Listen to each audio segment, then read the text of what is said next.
오늘 본문의 말씀도 예수님의 비유의 말씀입니다. 제목을 붙이면 스스로 자라는 씨의 비유, 이렇게 말할 수 있어요. 이 비유는 오직 마가복음에만 기록된 비유입니다. 예수님께서는 말씀을 가르치시면서 비유를 자주 사용하셨습니다.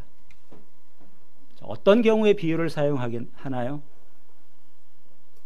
뭔가를 좀 쉽게 설명하려고 할 때, 알아듣기 쉽게 설명하려고 할 때 비유를 사용합니다. 또 한편으로는 뭔가를 좀 분명하게 이해시키려고 할 때 비유를 사용하게 되죠. 자, 그럼 오늘 본문인 스스로 자라는 씨 비유는 무엇을 우리에게 가르쳐주기 위한 비유인가? 오늘 말씀에 분명히 기록해주고 있습니다. 26절에 그랬죠. 또 이르시되 하나님의 나라는 사람이 씨를 땅에 뿌림과 같다. 무엇을 설명하는 비유예요? 하나님의 나라죠. 하나님의 나라, 천국, 이것을 우리에게 가르쳐주는 비유입니다. 예수님의 비유를 보면은 그 절반 이상이 하나님의 나라, 천국을 우리에게 가르쳐주는 비유예요. 왜 그럴까요? 우리가 천국을 잘 모르니까. 우리 가운데 어느 누구도 천국을 경험해 본 사람이 없습니다. 그렇지 않습니까? 천국을 경험해 본 적도 없고 천국을 본 적도 없어요. 천국에 대해서 무지합니다. 오직 예수님만 아시는 곳인데 그곳을 모르는 우리에게 설명하려다 보니까 이 세상에 천국과 똑같은 곳이 있지도 않잖아요. 여러 비유를 통해서 천국을 우리에게 가르쳐 주신 거죠. 그럼 오늘 본문인 스스로 자라는 씨의 비유는 천국의 어떤 점을 우리에게 가르쳐주는 비유인가? 오늘 말씀을 통해서 함께 은혜를 나누려고 합니다. 자, 하나님의 나라는 어떤 것인가? 첫째로 우리에게 가르쳐주는 것, 하나님의 나라는 스스로 자라나는 곳이다. 이것을 우리에게 보여줍니다. 여러분 26절을 보시면 또 이르시되 하나님의 나라는 사람이 씨를 땅에 뿌림과 같다 그랬어요. 27절 말씀 같이 읽습니다. 그가 밤낮 자고 깨고 하는 중에 씨가 나서 자라되 어떻게 그리 되는지를 알지 못하느니라. 자, 하나님의 나라는 어떠냐? 사람이 씨를 땅에 뿌린 것 같다. 자, 그러면 그 다음에 그 사람이 씨를 뿌리고 밭에 가서 열심히 일을 했다. 이렇게 말씀을 해야 될 것 같은데 뭐라고 했어요? 그가 밤낮 자고 깨고 하는 중에 씨가 나서 자랐다. 씨를 뿌렸으면 가서 열심히 해야 될 텐데 그 부분은 이야기를 하지 않습니다. 그 사람이 늘 잠만 잔 건 아니겠죠. 나가서 농부로서 해야 될 일을 하지 않았겠습니까? 그런데 그 사람의 역할에 대해서는 이 비유에서 침묵하고 있어요. 그러면서 그 사람은 별로 하는 게 없는 것처럼 밤낮 자고 깨고 했다. 시간이 흘렀다는 거예요. 시간이 지나고 보니까 그 씨가 싹이 나서 자라게 됐다는 겁니다. 농부가 수고한 것을 말하고 있잖아요. 그럼 그 씨가 어떻게 자란 건가? 누구의 공으로 자란 건가? 28절에는 이렇게 말하죠. 땅이 스스로 열매를 맺되 처음에는 싹이요 다음에는 이삭이요 그 다음에는 이삭의 충실한 곡식이다. 땅이 스스로 열매를 맺는다. 그러면 땅이 뭐 대단한 것처럼 우리가 생각할 수 있는데 이 말을 정확한 의미는 땅이 그렇게 했다는 것이 아니라 땅에 떨어진 씨가 스스로 자랐다. 이런 의미의 말씀입니다. 자, 농사를 짓는 과정을 한번 생각해 보십시오.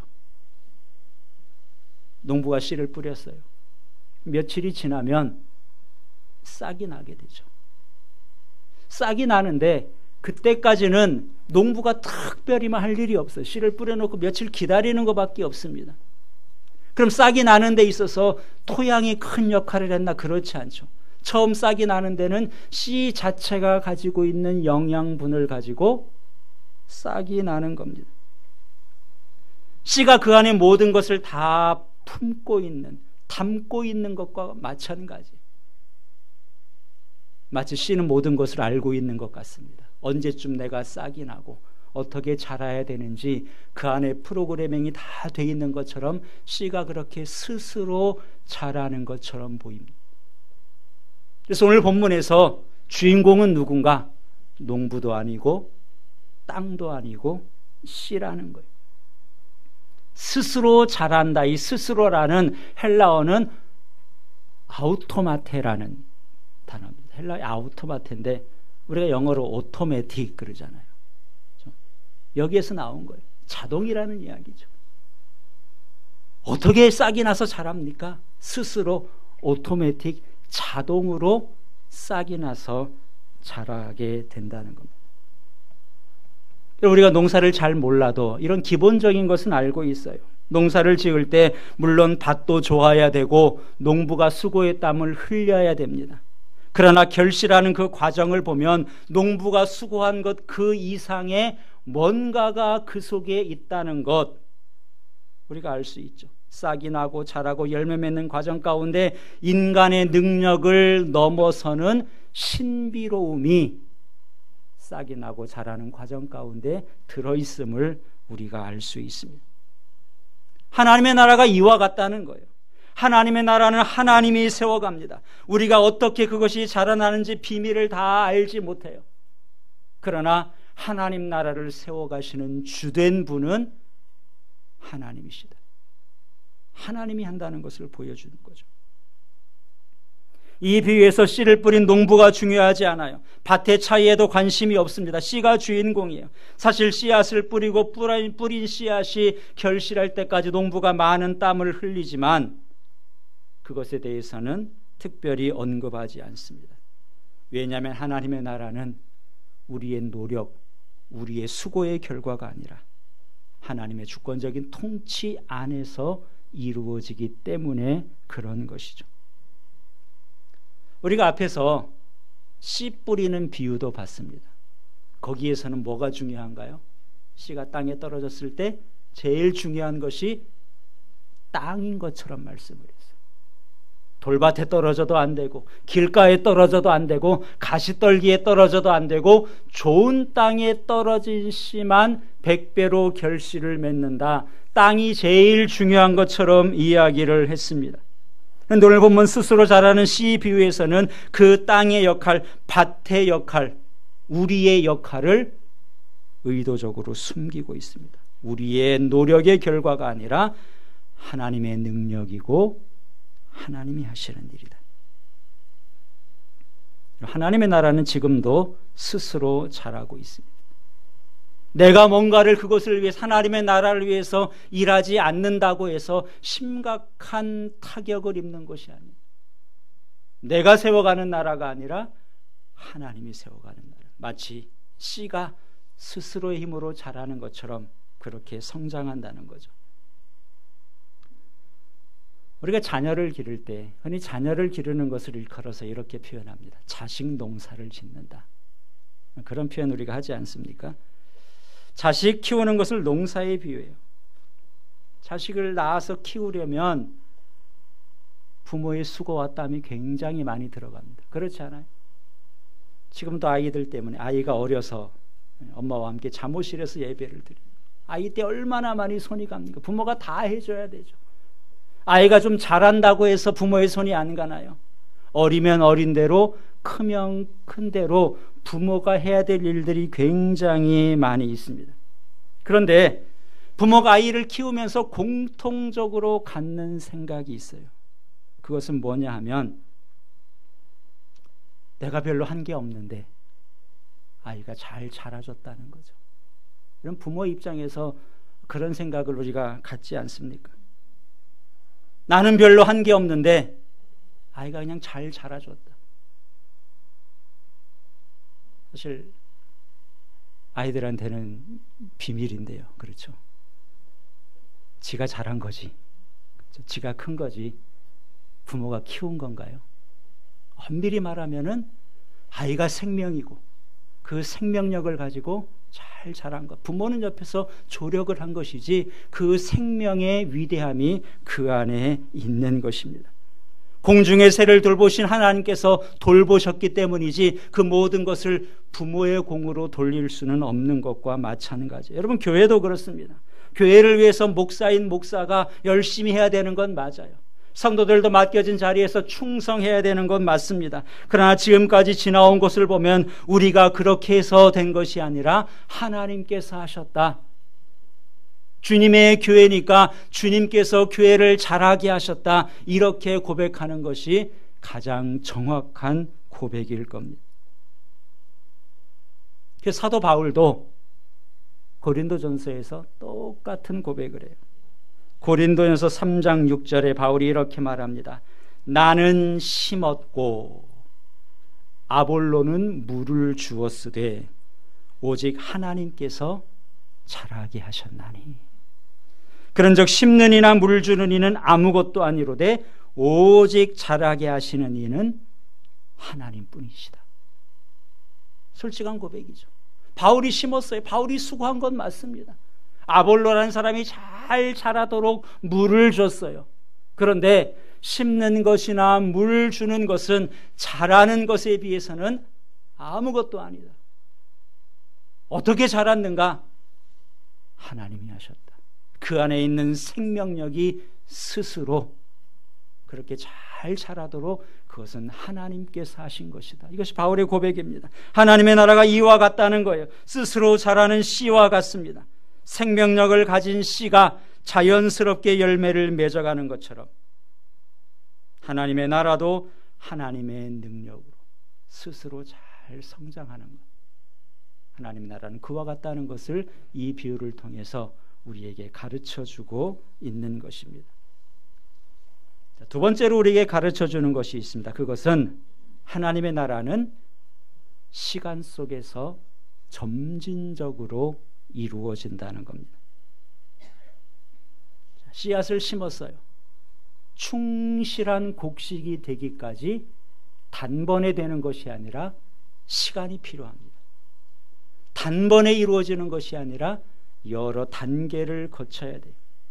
하나님께서 하시는 일이고 하나님의 능력이 있지만 씨를 심자마자 단번에 열매가 맺히도록 하지 않았어요.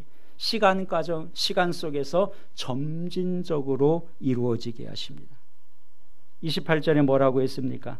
땅이 스스로 열매를 맺되 처음에는 싹이요, 다음에는 이삭이요, 그 다음에는 이삭의 충실한 곡식이다. 그렇잖아요. 이 과정이 바뀔 수도 없습니다. 싹이 나는 것이고 그 다음은 자라야 되고요.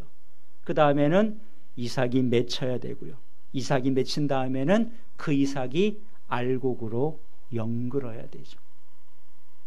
이런 과정이 시간 속에서 충분히 있어야 된다는 겁니다. 우리는 그때를 몰라요. 스스로 자라는데 어느 때가 이 모든 것이 이루어지는 때인지 우리에게는 감추어져 있습니다. 우리가 잘 아는 창세기에 나오는 요셉의 경우를 한번 생각해 보시기 바랍니다. 요셉의 형들에 의해서 종으로 팔려갔습니다. 나중에 애굽에서 총리의 자리에 오르게 되죠. 그리고 곡식을 사러 온 형들을 요셉이 대면하게 됩니다.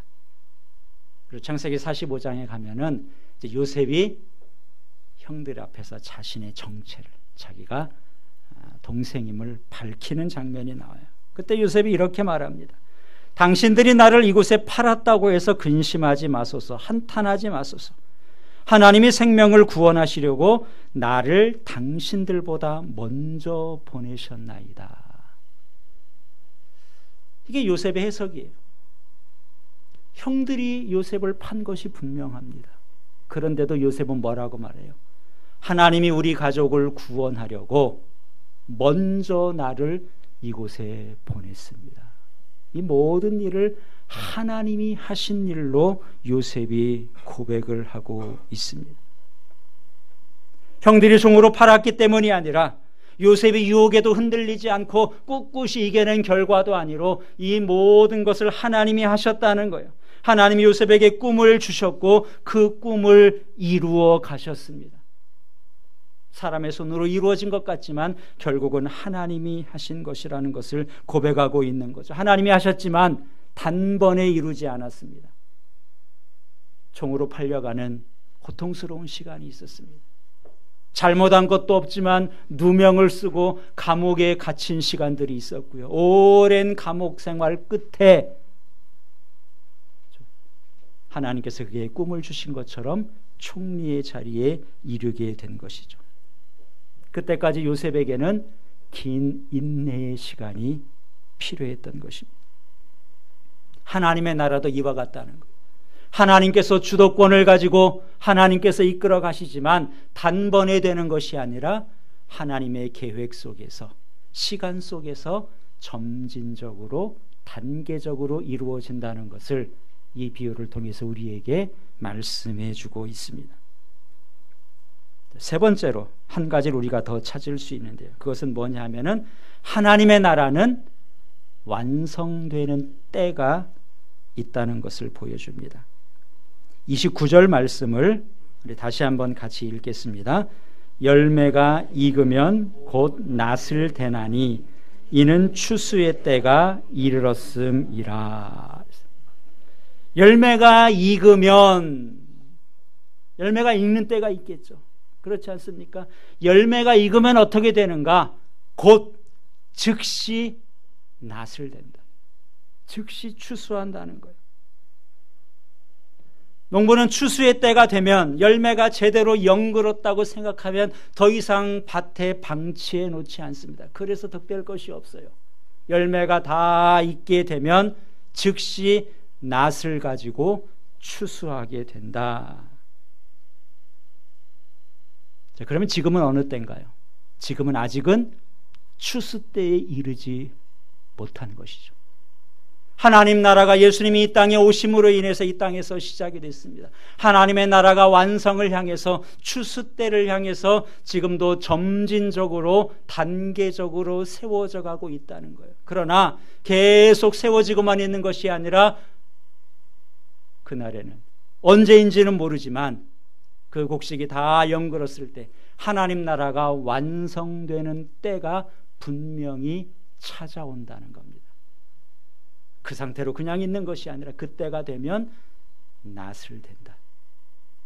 하나님 나라가 완성된다는 거예요. 하나님 나라가 완성되면 낫을 된다는 것은 더 이상 우리에게는 기회가 주어지지 않는다는 것을 의미하는 겁니다. 여러분, 우리가 잘 아는 예수님의 비유 가운데 10처녀의 비유가 있습니다. 슬기로운 5처녀가 있고 미련한 5처녀가 있어요.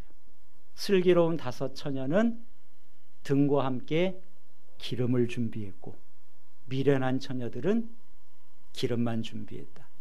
아니, 등만 준비했다고. 신랑이 올 때를 기다리고 있습니다. 근데 신랑이 생각보다 늦게 오는 거예요. 그래서 이들이 미련한 처녀건 슬기로운 처녀건 다 잠을 자게 됐습니다. 근데 어느 순간에 신랑이 곧 도착한다는 이 소리를 들려요. 신랑이 온다는 소리가 들렸어요. 그래서 부랴부랴 일어나 보니까 미련한 처녀들의 등에 있는 불이 꺼져가고 있는 거예요. 다급하죠. 빨리 기름을 채우지 않으면 등이 꺼지게 생겼습니다. 근데 보니까 기름을 따로 준비하지 못했거든요. 급한 나머지 기름을 준비한 슬기로운 처녀들에게 기름을 좀 구워달라고 합니다. 근데 어떻게 안 꿔져요? 이건 꿔줄 수 없다는 거예요. 빌릴 수 없다는 거예요. 가서 사오라는 겁니다. 할 수 없이 기름을 사러 갔어요. 그 사이에 신랑은 도착했죠. 문제가 무엇인가요?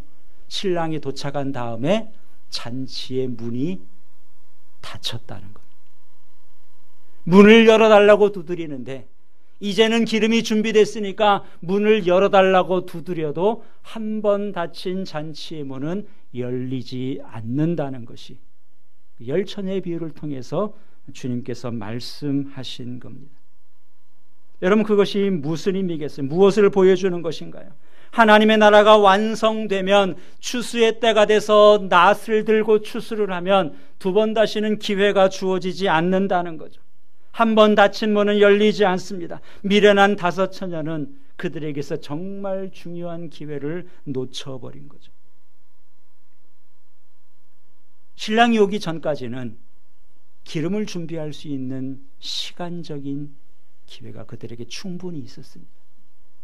신랑이 더디 왔다 그랬어요. 더디 왔다는 것은 또 한편으로는 기름을 준비할 수 있는 기회가 그들에게 충분하게 있었다는 것을 의미하죠.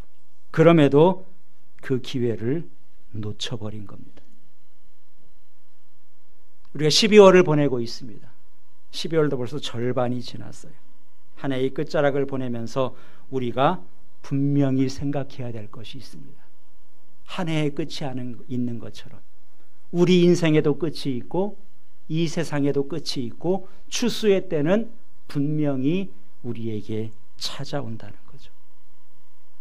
끝을 우리에게 보여주기 위해서 한 해 이렇게 마감하고 새롭게 시작하게 만들어준 겁니다. 여러분, 그런데 우리가 신앙생활에 너무 여유를 가지고 있는 건 아닌가요? 지금 내가 부족한데 나도 맘만 먹으면 얼마든지 잘할 수 있다. 지금은 내가 바빠서 그렇지 언젠가는 나도 잘할 수 있다. 이렇게 생각하면서 우리에게 오늘 주어진 소중한 기회를 그냥 놓치고 있는 것은 아닙니까? 범사에 기회가 있고 만사에 때가 있습니다. 기회가 언제나 기다리는 것은 아니에요.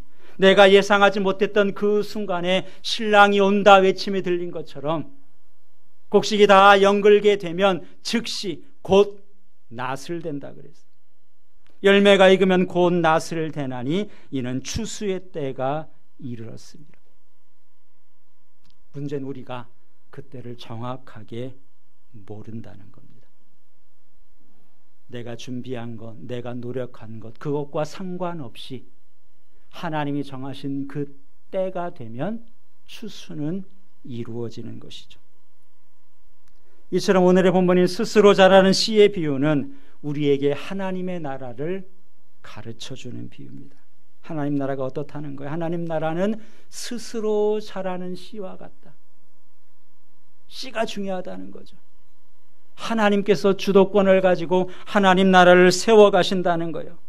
내 노력과는 크게 상관없이 하나님의 나라는 지금도 성장하고 있다는 것이고 완성을 향해서 가고 있다는 겁니다.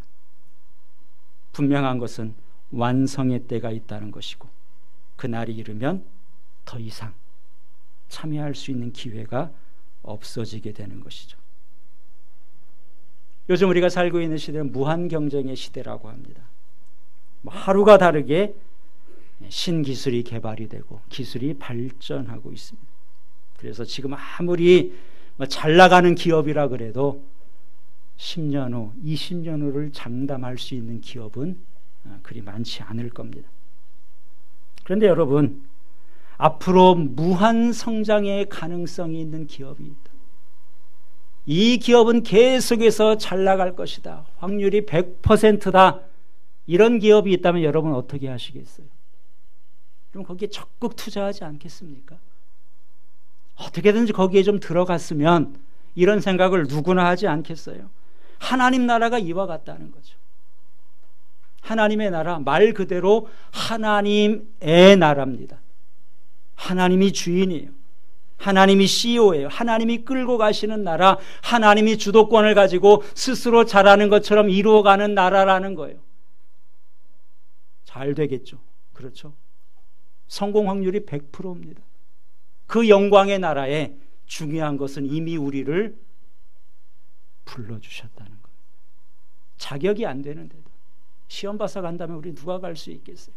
자격이 안 되는데도 우리를 은혜로 그 나라에 불러주셨어요. 얼마나 감사합니까?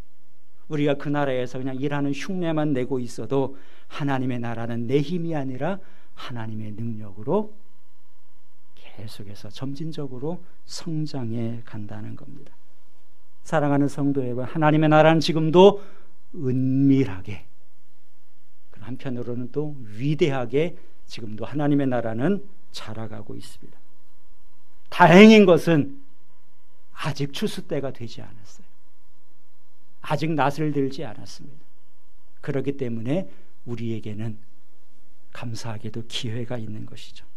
완성의 그날까지 감사한 마음으로 우리를 불러주신 그 은혜에 감사하면서 여러분의 작은 능력을 기쁨으로 드리시기 바랍니다.